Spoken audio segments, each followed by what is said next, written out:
Hi friends, welcome to Line TV. Railway ಸ್ಟೇಷನಲ್ಲಿ ಕೆಲಸ ಮಾಡ್ತಿರೋ ಈತನ ಬಗ್ಗೆ ನೀವು ತಿಳ್ಕೊಂಡ್ರೆ ಇವನ್ನೇ ಸೂಪರ್ ಸ್ಟಾರ್ ಅಂತೀರಾ. ಅಂಥ ಕೆಲಸ ಈತ ಏನು ಮಾಡ್ದ ಅಂತ ಈ ವಿಡಿಯೋದಲ್ಲಿ ಹೇಳ್ತೀವಿ, ಬನ್ನಿ. ಅದಕ್ಕೂ ಮುಂಚೆ ನೀವು ನಮ್ಮ ಚಾನಲ್ಗೆ ಸಬ್ಸ್ಕ್ರೈಬ್ ಆಗಿಲ್ಲ ಅಂದರೆ ಈಗಲೇ ಸಬ್ಸ್ಕ್ರೈಬ್ ಮಾಡ್ಕೊಳ್ಳಿ. ಈತನ ಹೆಸರು ಶ್ರೀನಾಥ್. ಈತ ಕೇರಳದ ಒಂದು ರೈಲ್ವೆ ಸ್ಟೇಷನಲ್ಲಿ ಕೂಲಿ ಕೆಲಸ ಮಾಡ್ತಾನೆ. ಆದರೆ ಈತ ಕೂಲಿ ಕೆಲಸ ಮಾಡಿ ಮಿಕ್ಕಿದ ಸಮಯದಲ್ಲಿ ಏನು ಮಾಡ್ತಾನೆ ಗೊತ್ತಾ? ಮೋದಿ ಸರ್ಕಾರ ಬಂದ ಮೇಲೆ ನಮ್ಮ ಭಾರತದ ರೈಲ್ವೆ ಸ್ಟೇಷನ್ಗಳಲ್ಲಿ ಫ್ರೀ ವೈಫೈ ಅಳವಡಿಸಲಾಗಿತ್ತು.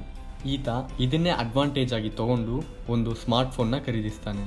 ರೈಲ್ವೆ ಸ್ಟೇಷನ್ನಲ್ಲಿ ಮೂಟೆಗಳ ಹೊತ್ತುಕೊಂಡು ಈತ ಅಲ್ಲಿ ಸಿಗುವ ಫ್ರೀ ವೈಫೈಯಿಂದ ಇಂಟರ್ನೆಟ್ಟಲ್ಲಿ ಓದಲು ಪ್ರಾರಂಭಿಸ್ತಾನೆ. ಅಷ್ಟೇ ಅಲ್ಲ, ಈತ ಆನ್ಲೈನಲ್ಲಿ ಬರುವ ಎಷ್ಟೋ ಪರೀಕ್ಷೆಗಳನ್ನ ಕೂಡ ಅಟೆಂಡ್ ಮಾಡ್ತಾನೆ. ಈಗ ಈತ ಕೇರಳ ಪಬ್ಲಿಕ್ ಸರ್ವಿಸ್ ಕಮಿಷನ್ ಕಡೆಯಿಂದ ಬಂದಿರತಕ್ಕಂಥ ಪರೀಕ್ಷೆನ ಪಾಸ್ ಮಾಡಿದ್ದಾನೆ. ಈತ ಯಾರಂದರೆ ಕೇರಳದ ಒಂದು ಗ್ರಾಮದಲ್ಲಿರುವಂತಹ ಎರ್ನಾಕುಲಂ ರೈಲ್ವೆ ಸ್ಟೇಷನಲ್ಲಿ ಕೂಲಿಯಾಗಿ ಕೆಲಸ ಮಾಡ್ತಾ ಇದ್ದಾನೆ.